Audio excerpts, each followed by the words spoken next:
This is a topic that I find people really like to talk about. It's an interesting way that philosophy can be useful with broad appeal. So what I'm going to try to do is not talk for too long, because I imagine many of you came here because you have things to say. And I'd like to hear it because a lot of the interesting stuff comes out of the examples, and some of the stuff is actually quite urgent. So let's get started. The political right in the United States has long been hostile to apologies, upholding a kind of taboo against unpatriotic blasphemy. George H.W. Bush repeatedly offered about 10 different versions of his mantra. Here we have it. I will never apologize for the United States. I don't care what the facts are. I'm not, and I love this, apologize for America kind of guy. And not only I won't apologize for America, but it's not the kind of guy I am, right? I'm not one of those guys who would apologize for America. Mitt Romney, I know you'll remember Mitt Romney, he titled his autobiography, does anyone know? No apologies. Right? Your autobiography, if you title your autobiography No Apologies, saying something.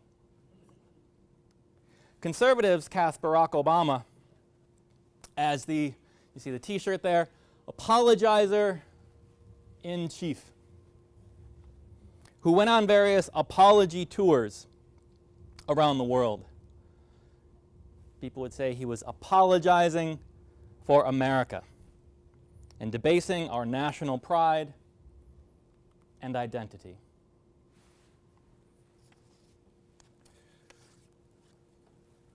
Whenever President Obama sought to address the root causes of terrorism, the right described him as apologizing for U.S. foreign policy. Take a second to see this cartoon. I didn't cite the source of this cartoon because this is from one of these dicey alt-right sites that I did not want to send any traffic to. But you see, the sooner we discover who's behind this latest terrorist incident, the sooner I'll know who to apologize to. Meaning, whenever Obama would start to talk about U.S. geopolitics and how we might have incited various global conditions that caused attacks, that was re-described by the right as a kind of groveling to the enemy.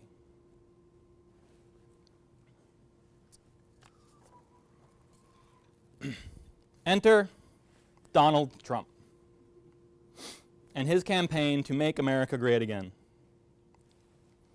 I am considered an expert in apologies, not because of my social skills. My wife will assure you of that.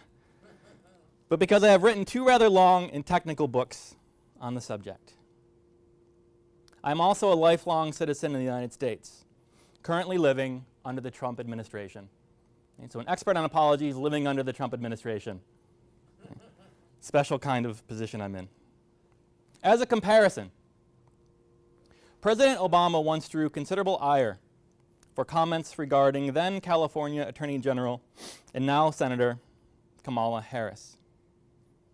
Obama said of Harris, "She is brilliant, she is dedicated, she is tough.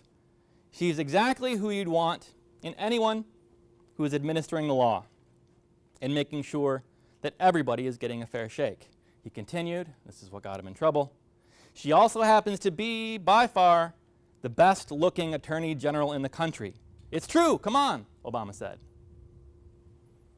President Obama called Harris the next day to apologize for the distraction caused by what many considered his sexist commenting on the appearance of a colleague. I will not remind you of the various things President Trump has said about women, but I think it uncontroversial to say that they are far more offensive than Obama calling Senator Harris brilliant, dedicated, tough, and also good-looking. President Trump channeled John Wayne's machismo code. Many of you have heard this. Never apologize. It's a sign of weakness. His personal attitudes have become something of a national and nationalist ideology against apologizing. This does not, however, entail that apologies do not interest President Trump. He demands apologies from others regularly, perhaps more than any other public figure. Here are a few.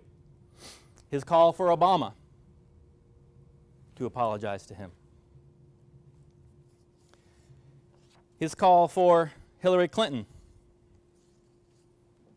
to apologize to him. His demand that the New York Times and the media generally, apologize to him. He expects an apology from ESPN. Right here you have the President of the United States picking out an individual ESPN commentator and demanding an apology from her. He even wants an apology from the cast of Hamilton. Hamilton, of all things. He's going after Hamilton. There are many more examples of President Trump not apologizing for things that seem rather obviously to warrant an apology, but then demanding apologies from others in a manner that seems below the prestige of his office. Analyzing these dynamics in detail is beyond the scope of this paper, but in short, we can note that this has something to do with gender, race, class, power, privilege, nationalism, and the optics of political outrage. Right, the optics of outrage. This is an important aspect of the Trump administration.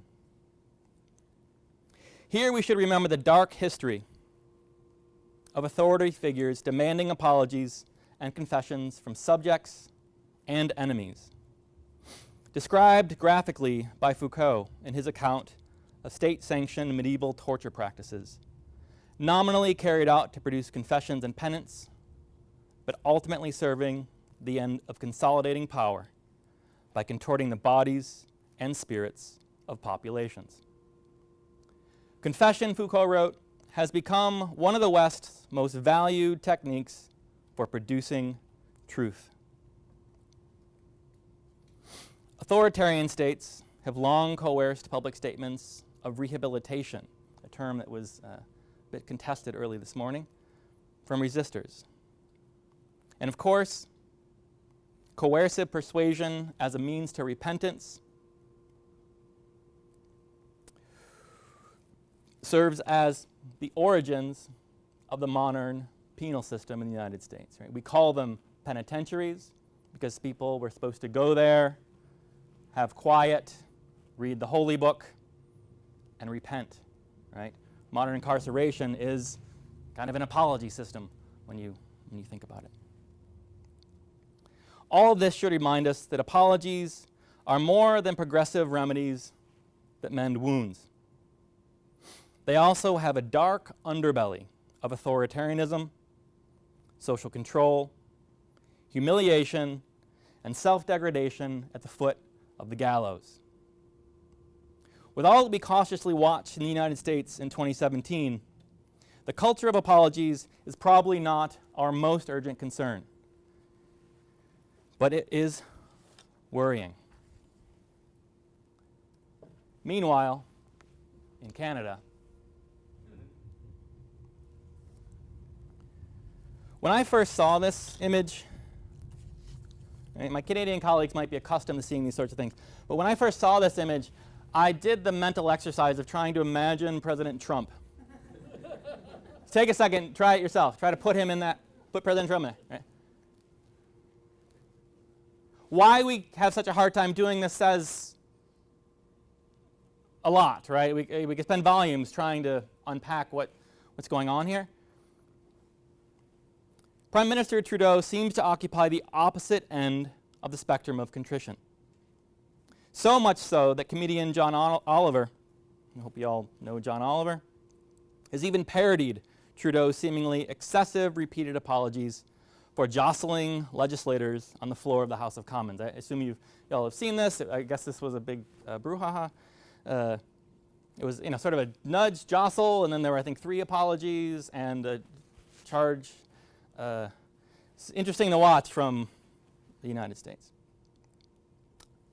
I learned, and I should say I feel weirdly like inappropriate repeating this, but I learned that there is something of a stereotype that Canadians apologize excessively. I grew up not far from the border, and I never really came across the stereotype, but in preparing for this conference, I realized this is a stereotype. And there's all sorts of sort of jokes about this. And you know, this is the BuzzFeed Canadian staff. You know, you've visited it yourself. Again, I feel weird reproducing this because it seems imprecise, it seems awkward, but there is some kind of view out there. So you have this list, you know, apologizing to a wall for running into it, right? There's the people who are apologizing for apologizing too much. Someone says, stop apologizing so much. Oh, I'm sorry, right? Something apparently is different in the water here. I'm not sure exactly what, and there's a lot to be said, right? In my first book, I spent a good deal of time thinking about sort of the cultural specificity of various aspects of apologizing. I didn't know that Canada was apparently an outlier of some sort. What I'd like to do now is that knowing that Prime Minister Trudeau is considering various apologies. We have apparently the way it works in Canada, and this is also somewhat unusual, is there'll be an announcement that there's going to be an apology. There's a kind of run-up, an anticipation. I haven't quite understood what's going on here. Why is there that? I mean, in some ways it makes sense, so some work can get done in advance, but it's not sprung on you all as a surprise. Here's one. This is for the SS St. Louis. So the SS St. Louis, I believe, went from Cuba to the United States to Canada, was refused entry in all three places. About a quarter, it was sent back to Europe, and about a quarter of the refugees were killed in death camps. Right? There will be an apology for this from the Trudeau administration soon. And many of you, as we discussed a bit today, know that this apology is on the way as well, and there's been a lot of work by many gifted people to bring a good outcome. What I'd like to do now is offer some advice or guiding questions about when these apologies are in process and when they're delivered, what should we look for? What should be in these apologies? What would make them good? I am by no means an expert on Canadian politics. And this weirdly may be an asset right now because many of you may be so steeped in these issues that perhaps when an outsider comes to talk to you about this stuff, some of the questions I ask, perhaps they'll prove to be fertile, useful, or interesting enough to think about this regard. The first question I want to ask, and this is really the subject of the entirety of my first book, it's a simple question, it's a philosophical question with deep interdisciplinary, genuine interdisciplinary roots, is what is an apology? Sounds like a simple question. You all probably have an intuitive answer. It's like when someone asks you, oh, what is love? You're like, oh, I know what it is. I base my life around certain beliefs and values, and then you try to write it down, and deeply important, deeply complicated.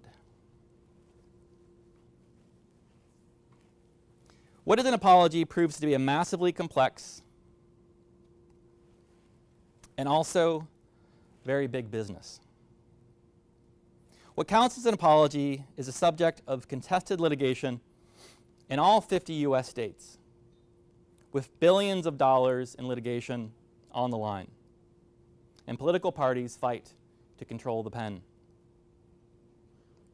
when defining the term.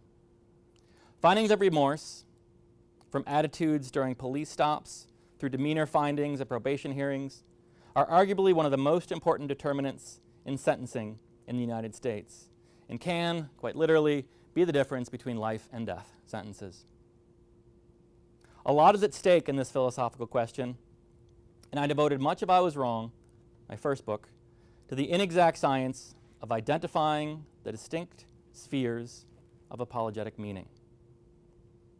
The book considers a wide variety of apologetic meanings and warns against thinking of apologies in all or nothing binary terms. This is an absolutely central feature of my theory. I've tried to resist for a long time the idea that there is a certain thing that is an apology, and either you have it or you don't.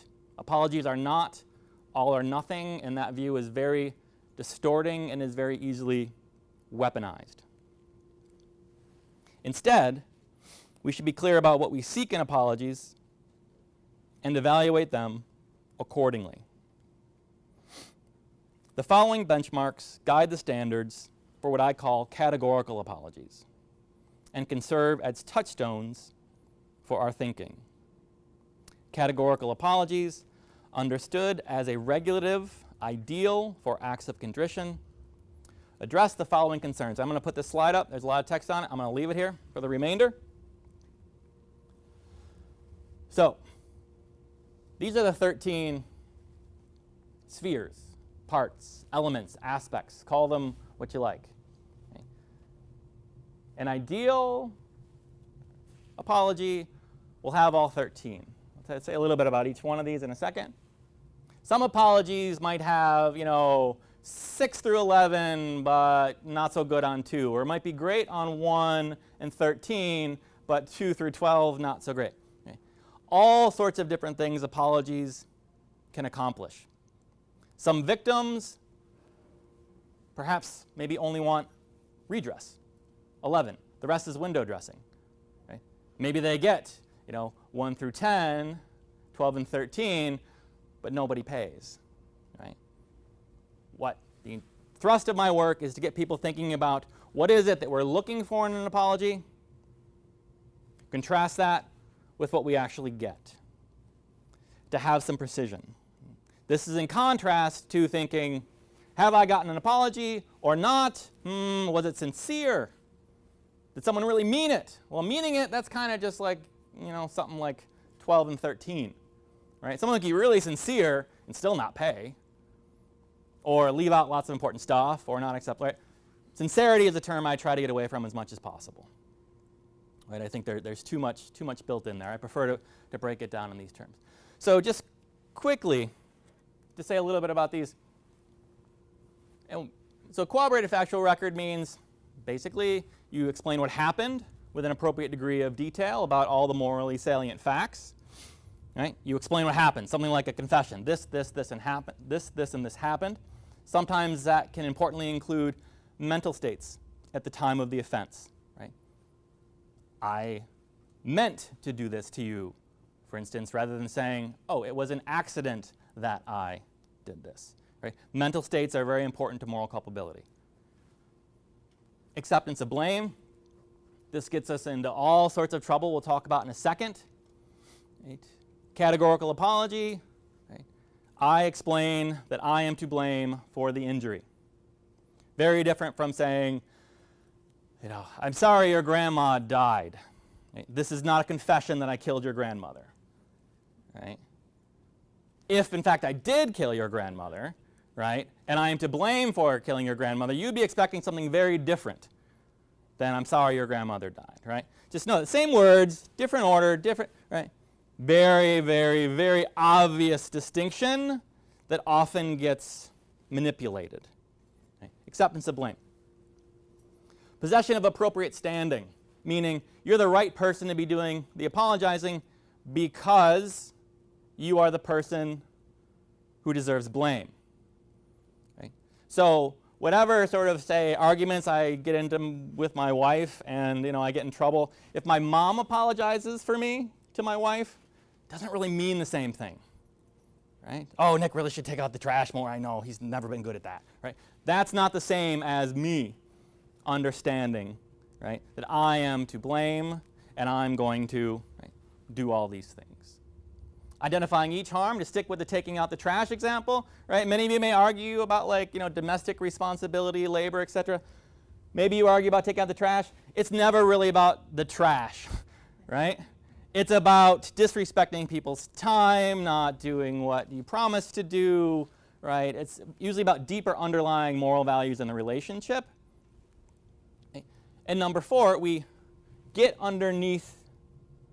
at all the different kinds of harm, right? So not only did I take out the trash, perhaps I've been doing this for a long time because I expect you to do it, because I think my job is more important than yours. So really what this is about is disrespecting you, not about the trash, right? Getting underneath, right, what's the real moral issue that's causing, right, the problem, the injury. Identifying the moral principles, related, shared commitment. Number 6, right? We can name all sorts of values without actually being committed to them and endorsing them. Right? This is why I titled that first book, I Was Wrong. Okay? This means that I did something, right? You get some of the factual record there. I accept blame, right? I breached some value that I find important. I violated a value that's important to me and then I share with you. Right? This is community building, right? This is very central to apologies as identifying, invigorating shared values. Recognition of the victim as moral interlocutor, meaning lots of moral injuries happen because we treat people as mere means, we treat them as unimportant, we don't see them as full humans with interests. Right? In many cases, especially for grave injuries that we'll talk about, oftentimes what a person may want most from an apology is to be looked in the eye, treated as a person, recognized as an equal, and recognized as an equal in a way that, no, this is not just being recognized as an equal about some conversation about your favorite sports team. This is a person saying, I have a core value. I've harmed you because I've failed that core value. I am incredibly vulnerable now, right? Because the core value that I use to sort of, orient my life on this ball of rock in space, I have violated that. And now I'm turning to you to talk about this. My failure, about my values. Right? This is thick existential work that gets done. Right? Treating the other person, the victim, as a moral interlocutor. Right? An equal, a person about which you can talk about core values when you are at your most vulnerable. Right? This is important stuff. Categorical regret, meaning if I could go back, I wouldn't do it again. This is different from saying, I regret that I had to bomb your people because that was my best choice at the time. Right?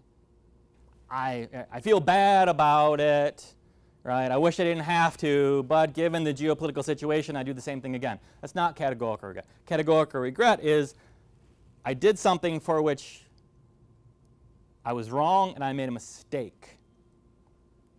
And when I say I was wrong and I made a mistake, that also starts to get us thinking about the likelihood that I won't think it's right to do it again. Okay? The performance of the apology, we'll get to that in context. Reform, on my view, and this creates all sorts of messes and everybody hates it, but I think I'm right. A categorical apology is like a promise to never reoffend. Okay? I'm not going to do it again. Okay? What's interesting about this and why everyone hates it is that what this means is, right, whatever I say to you, say, I wrong you and then I apologize on the spot, it's hard to figure out the value of my apology at that moment. It takes some time to see how I behave, right? Because if I apologize to you and then I reoffend on the same thing tomorrow, you're like, oh, Nick Smith's apology is not worth very much because he's going to do the same thing tomorrow. Okay? Categorical apology is a promise not to reoffend over a lifetime. It is strengthened, right? The meanings of the apology are strengthened if you face similar temptations and you don't reoffend. Right? So you similar setup. Last time you did this, next time you don't do this. Right? This is a classic feature of Maimonides' view of apologies, the teshuvah, right? Where you, right, until you, right, are faced with a similar set of temptations, we don't really know how much you've repented. Right? Notions of categorical apologies, like all notions of apologies, are descendants of ancient religious traditions of repentance. We get into some trouble when we try to secularize them, makes all sorts of complexities. Reform, redress. Sometimes this is money, sometimes this is taking practical responsibility. That redress, typically in categorical cases, right, the redress is performed, comes out of the pocket of the offender, right, rather than outsourcing it or having some third party come in and pay. Right, this is typically how we would understand redress. Intentions. Okay. Categorical apology apologizes for the right reasons. Okay. It's not a cynical manipulation of public sentiment for, right, corporate gain or political gain or personal right, sexual gain or anything like that. Right. It's done to honor the victim and the principle at stake. Right. Intentions matter. 13, emotions. Oftentimes, people go right to 13 when they're evaluating apologies. Oh, the person's crying. They're so sincere. It's like you just, okay, I forgive you. Stop crying. Right? This really happens, right? It's where we judge sincerity by sort of the theatrics of emotional displays. It can be very deceptive, right? Because just because someone is, seeming very sad doesn't mean they've accepted blame. Doesn't mean they've told you what happened. Doesn't mean they're not going to do it again. Right? We want to be careful with emotions. Right? There's a normative component to emotions. Certain emotions in certain contexts are appropriate, but we don't want to overvalue them. Right? At the same time, right, if someone is apologizing for a very serious offense and they're stone-faced, right, that's also a data point. Okay? All these features combined, right, we can talk about them in discussion, why I chose these, what's left out. But again, it's a set of things. They can come in many different arrangements. I defend each of these bookmarks at length, and I was wrong. Conceived as such, categorical apologies are demanding acts that indicate a kind of moral transformation that resonates with thick conceptions of repentance within religious traditions. That book also considered how these meanings map onto collective apologies, which I'm going to spend the rest of the time talking about. Collective apologies add layers of complexity. Right, so contrast, for instance, Prime Minister Trudeau's apology for the jostling on the floor of the House of Commons. Right, this is like he did it. He, whatever was wrong, he did there. That's about him. Very different from the sorts of apologies we're talking about for turning away the SS St. Louis. Right, that's a collective apology. Right? You can see, right, apologies between two people already very complicated, and there's all sorts of sort of cross-cultural nuances that inflect these meanings. Add now injuries 100 years ago, perhaps millions of people, right? Think about an apology for, say, apologies and reparations for U.S. slave trade. Right? And you quickly get a sense for, wow, there are a lot of moving pieces.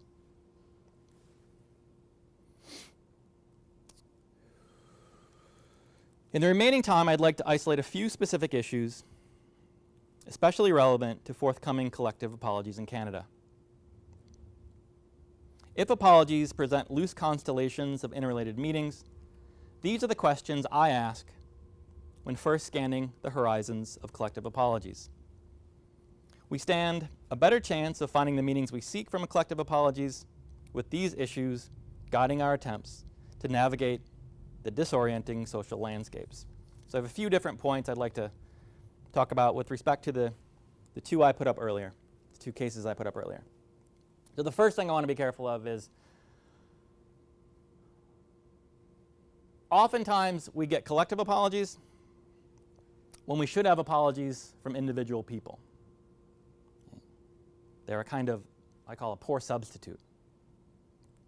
We should not discount the possibility of a collective group of people providing a categorical apology. Although rare and most likely to occur in small groups bound by considerable solidarity, each member of the group could individually satisfy the elements of a categorical apology and perform the gesture communally. The group would speak and act from a consensus regarding all relevant elements, and it would clearly define the group's membership. We can appreciate the full range of obstacles that prevent collective apologies from reaching the status of categorical, but I want to reiterate that such meaning is not only possible, but also highly desirable in many cases. We're often getting sort of something lesser because that's the best we can get for various social and political reasons. Oftentimes we should be demanding, right, collective categorical apologies. So a couple points, specific issues that relate to this. So one, the factual record. One of the most important aspects of apologies pertains to what I call corroborating the factual record, where the offenders explained what happened with an appropriate degree of specificity.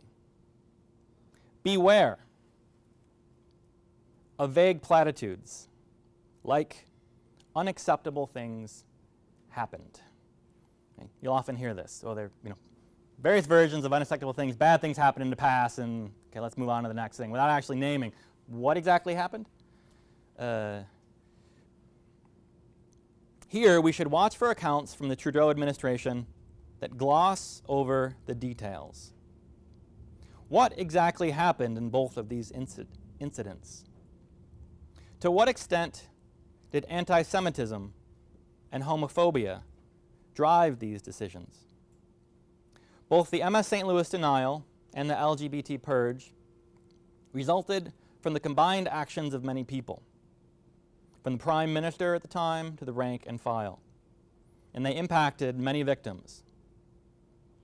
Who are the wrongdoers? And what exactly did they do? This also relates back to identifying each harm, and we often get this problem of what I call naming the wrong wrong, meaning people are more inclined to apologize for the lesser offense, right? So they're charged with some big horrible thing, and then they'll give an apology, but only for the lesser offense. In a Canadian example of this, during the Catholic Church child abuse cases, there was an apology that came out of that, and one of the offenders apologized for breaking his vow of chastity, which, people that we got an apology from, and like, wait, he apologized for that, right? Different from apologizing for, right, the molestation of children and all the other sorts of, right, horrific things that could, right? Most of us probably didn't care so much about the fact that he broke his vow of chastity, right? The wrong, right? You're apologizing for the wrong. You're cherry-picking the lesser offense in order to, appear like you're apologizing for the whole thing. Right? You should watch for this. Some offenders will be long deceased. Some will be elderly and infirm. And some might now occupy prestigious positions and much prefer not to be named. Compiling such accounts might require teams of historians, right, to actually get all the information. It's often hidden, buried, intentionally hidden and buried. Historians can, right, do this work to say and to help us understand exactly what happened. This is what they do. This is the sort of meaning that collective apologies can have the resources to provide, right? one real asset of collective apologies, right, is you can assemble teams of people who can do the work of putting the history together. Right? Often individuals would never have deep enough pockets to get at that kind of information. Another issue, blame. How's blame going to play out in these cases? Collective apologies are often conspicuously imprecise in matters of moral causation.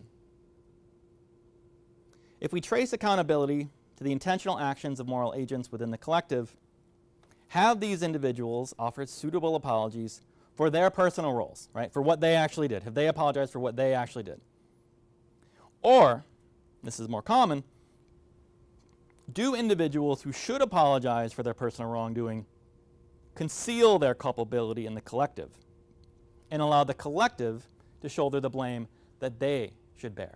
So it wasn't me, it was the corporation, the state, the legislature, the laws, the culture. It was capitalism, right? Something besides me. Do leaders and spokespersons invoke individualist conceptions of responsibility when accepting praise, but shift to collective theories and speak in the passive voice when deflecting blame? This is a very interesting thing that happens, right? When we're talking about good things, like, my party managed to accomplish this initiative. My corporation, under my leadership, was able to raise its value by this much. Therefore, I deserve to be reelected, or I deserve a raise, right? When we talk about praise, we often have individualistic accounts, right? I deserve responsibility. We talk about blame. It's like, we go, all of a sudden, we have more collectivist notions account, like, we failed because of the culture, capitalism. It was unforeseeable, impossible things happen. We're asymmetrical in moral causation. When things go well, right, we accept praise. When they go badly, sort of, all of a sudden we don't believe in moral accountability anymore. Right? This is, look for this. In either the MS St. Louis or the LGBT Purge, will any living person accept blame? Will the apology even identify who is at fault? We can also scrutinize collective apologies that attribute harms solely to the structural features of institutions. If a representative blames a rule, policy, practice, or tradition, we can inquire into the origins and maintenance of such features of the collectives. More often than not, we can trace these structural characteristics to the choices of individual agents and assign blame accordingly. In general, our moral radar can become more sensitive and better equipped to track responsibility into institutional depths. This increased precision should also help us to detect the range of smaller offenses that compound to cause large-scale injuries.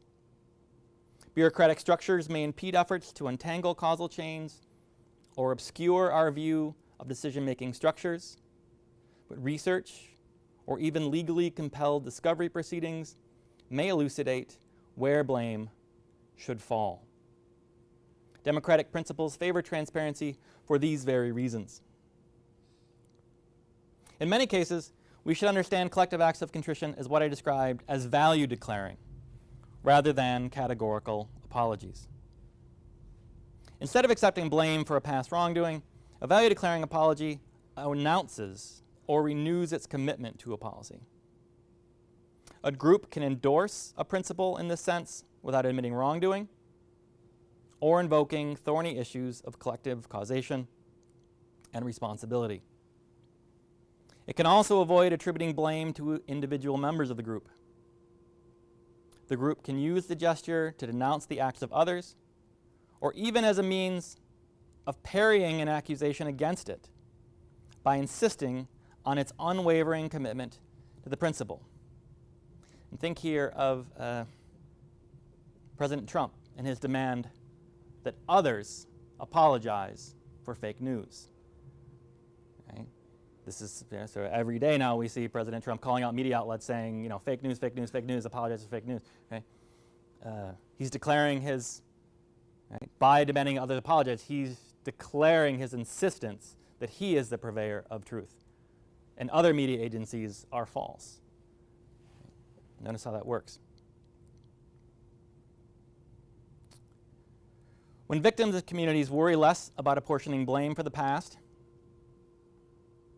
but instead primarily seek an assurance that a group will not commit an offense in the future, value declaring apologies may suffice. If we need not accept blame, some will argue, then I need not take responsibility. If I'm not blameworthy, why should I be taking responsibility? More practically, you'll hear, why should my tax dollars fund reparations for the sins of others? Notice, even if I did not cause an injury and I do not deserve blame, I may still have a moral duty to remedy it. It might be my job to fix a problem, even if I did not cause that problem. And presumably, this is an important aspect of a politician's job, right? Cleaning up the mess, right, of former administrations. In various ways, we can inherit moral debts and obligations without being blameworthy. Right? So just notice, categorical apology is pretty clear. I'm looking for blame.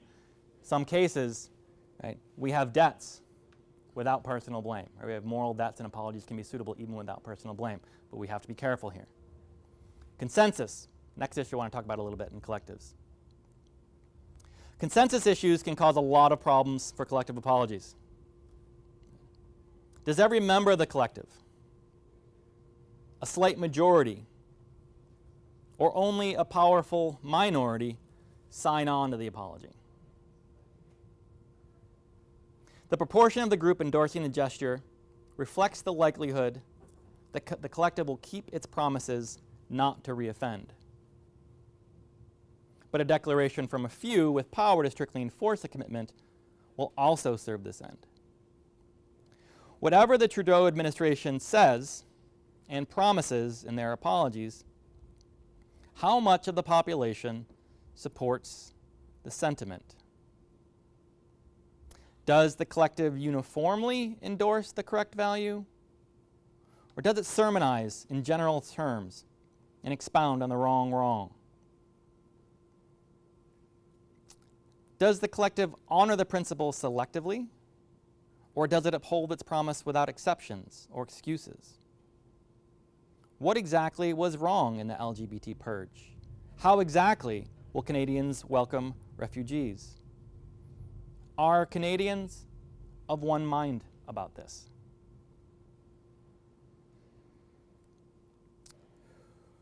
What happens if a far right, and I hate to introduce this possibility, but it happens sometimes. What happens if a far right, anti-immigration, and social conservative administration is next in Canada? And they disagree with the apologies from Prime Minister Trudeau. Can they void his apologies? Various constituencies, particularly minority groups, would want to be careful not to take any apology from the Trudeau administration to mean that they are now safe to build their lives around promises made by a current administration. Standing. Concerns regarding standing and delegation will also apply as we scrutinize who holds the authority to commit the collective to the values endorsed. The United States also denied entry to the MS St. Louis, but I imagine Prime Minister Trudeau won't be speaking for them.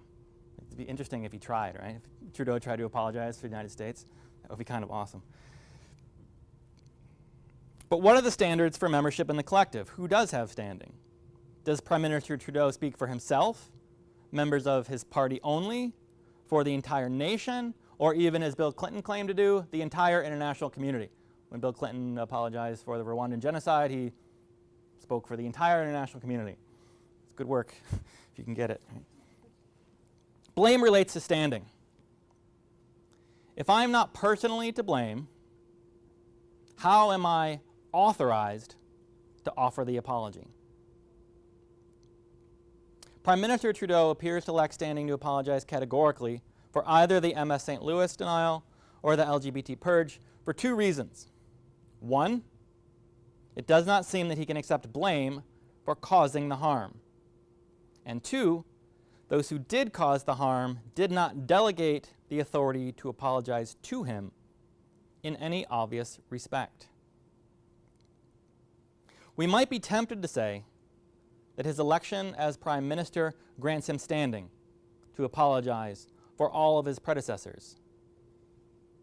This would be problematic. Imagine, by contrast, if President Trump apologized for the disaster of Obamacare, or for Bill Clinton's tarnishing of the Oval Office, or even for the very wrong decisions of the judges in Roe v. Wade. We don't want to cherry pick our theories of moral causation only to fit our favored causes. 2 points related to standing merit emphasis. First, certain kinds of apologetic meaning are only possible with standing. Those who sent away the passengers of the MS St. Louis went to their graves unrepentant. And the meaning of the apologies they never gave died with them. Gestures from contemporary Canadian officials would be meaningful in their own right, but they are incommensurable with the survivor hearing the words, "I was wrong," from those who once treated her as animals, unworthy of entry. There are no shortcuts to this particular sort of meaning, regardless of how strongly we may desire it. Second, notice that these apologies for the wrongs of others come rather easily because the apologizer does not need to admit that she has done anything wrong. Instead of suffering the anguish of admitting that they were personally wrong and confronting uncertain responses from their victims, as well as personally being on the hook for redress, politicians who apologize for others enjoy a breezy walk on the moral high road, explaining how others have failed. We should therefore be especially suspicious of groups apologizing for their predecessors as a cheap means of currying favor by sacrificing the already dead. Moral interlocutors.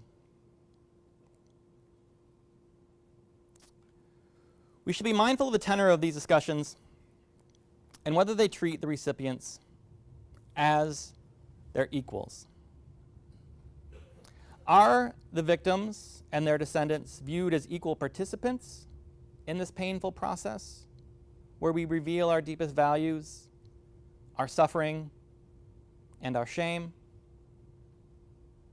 Given the dehumanization inherent in these offenses, one should not underestimate the significance of engaging victims as peers, moral interlocutors.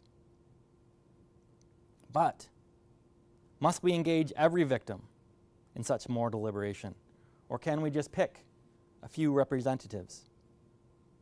Can we, and should we at least name all of the victims? You can see why sometimes victims might not want this. Can we describe the dead as interlocutors? Or does this just pretend that the apologies achieve more meaning than they can? If members believe that they have a deontological duty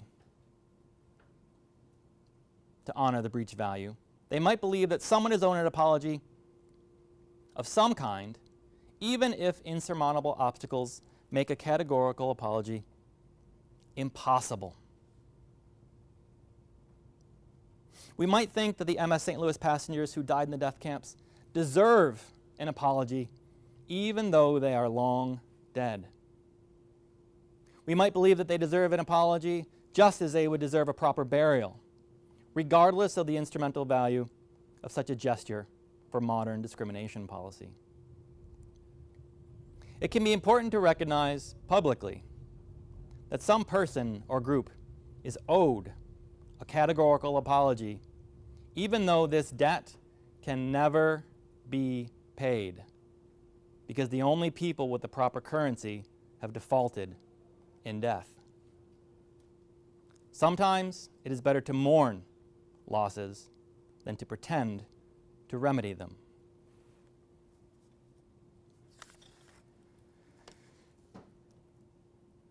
Compensation.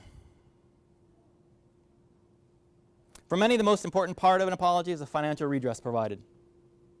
Indeed, even President Obama did not want any discussion of reparation.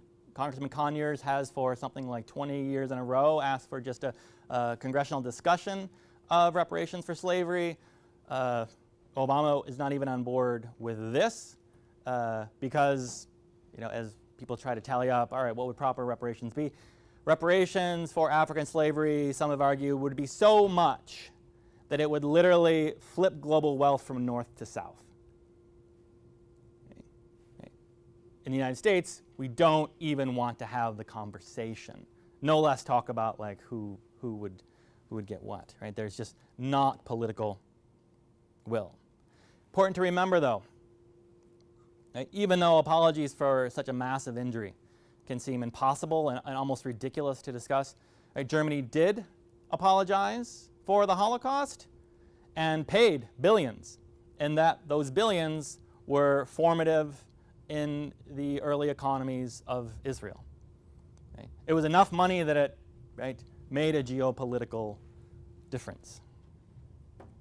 I understand that the Trudeau administration did not provide financial compensation in the apology for the Komagata Maru incident, which is structurally similar to the MS St. Louis incident. So it seems unlikely that an apology for the MS St. Louis will come with economic redress, even though the incident had clear economic consequences on the victims. The LGBT purge also had undeniable and more recent negative financial impacts on victims, many of them still living. This includes not only being fired from gainful employment, but all the ways that such injuries compound over time in the physical and financial health of victims and their families. Although neither of these cases generated the broad intergenerational justice problems associated with slavery in the U.S., discriminatory injuries have continued to accrue moral and financial interest over time. So the question I would look for in particular is, will Canada pay for these debts, or will it ignore them? If the Trudeau administration considers only a few scholarships for the descendants of victims, they might find broad support. But the higher the cost of reparations, the lower the political buy-in. Once people realize that collective responsibility will actually cost them, we should expect them to revert to more individualist conceptions of responsibility. Even a progressive taxpayer might support the notion of apologizing for historical injustice, but only if it does not cost her anything. After all, as the refrain goes that we've heard already, if I did no wrong, why should I lose my earnings and my entitlements? So, who will pay? How much? Who will receive these benefits? Usually when someone apologizes, they personally undertake the work of redress. This is part of the hard treatment, or penance, and it cannot be outsourced. Will anyone in the Trudeau administration make personal sacrifices for these apologies? Or do they instead initiate the ritual and pageantry of collective apologies primarily for political gain? Intentions. Intentions matter. Political apologies suffer from a crisis of credibility. as candidates and parties consult focus groups and pollsters to decide the extent to which various kinds of apologies confer strategic advantages. Although typically determining an individual or group's intentions for apologizing requires highly fallible interests, right? It's hard to know what people intend, right? Problem of other people's minds. How do we know what people are thinking? Sometimes we get a smoking gun, right? Recent Canadian politics, we had a smoking gun. Here we should heed the recent apology for the Chinese head tax, a fee levied against Chinese immigrants to Canada beginning in 1888. In 2013, a leaked memo from the Office of British Columbia's Liberal Party outlined a campaign strategy of using public funds to apologize to Chinese and Indian voters to secure, quote, quick wins with those ethnic groups. Outrage ensued. The now transparent attempt to intentionally use expressions of contrition for historical injustice in order to gain political support and to stage this cynical political theater on the taxpayer's dime led one victims group leader to express a deep sense of betrayal. He explained that he found it, quote, highly offensive that now the moves on the part of the BC provincial Liberals are tainted by this revelation, and it brings into question their efforts at reconciliation with respect to historical wrongdoings, unquote. The president of the Head Tax Family Society of Canada summarized his position. Don't pander to me by saying, hey, we have a strategy, we're going to apologize. Well, you know what, he said, quote, take your apology and shove it where the sun don't shine, unquote. Others seem less concerned about the political maneuvering and were more focused securing meaningful redress for the thousands of families impacted.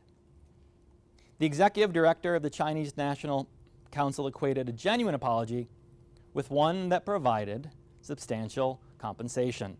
Genuine equals money. Quote, if we wanted just an apology, he explained, we would have got it back in 2011 or 2012 or 2013. Right? Just an apology. For some, sufficient payments might be the most reliable measure of genuineness. Okay? Again, some victims may not care very much about the motivations for apologizing, so long as they get what they seek.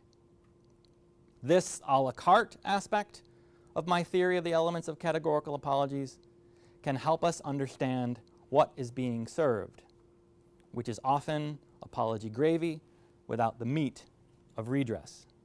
It's a short conclusion. Apologies can provide a powerful opportunity for reconciliation and social justice, or they can distort our deepest spiritual traditions to compound the advantages of the privileged by disorienting and manipulating victims. In both individual and collective harms, a pattern, subject to many disclaimers regarding cultural specificity, becomes evident. A victim suffers harm. She wants something like an apology. She may not have an exact sense of what an apology would entail, but something like a categorical apology motivates her. She wants to know what happened. She wants someone to admit wrongdoing. She doesn't want to stand by while someone else gets away with it, violating a moral principle that she cares about. She wants to be respected and recognized as wrong. She wants the wrongdoer to feel badly. She wants to know that this isn't going to happen again to her or to anyone else, and she wants the wrongdoer to take practical responsibility for fixing the problem. Asking the questions above can empower victims to pursue the meanings they seek. Such questions drive a healthy skepticism with respect to collective apologies. But we should not lapse into a cynical disregard for collective acts of contrition. Collective apologies can provide distinctly meaningful and indispensable supplements to individual apologies, especially in their ability to mobilize structural reform. If I have appeared overzealous in finding faults with collective apologies, I attribute this to frustration with occasions where institutions squander opportunities to enrich public discourse with thoughtful apologies. Far more than writings in ethics journals, public apologies provide a battleground where we express, contest, and honor our deepest values.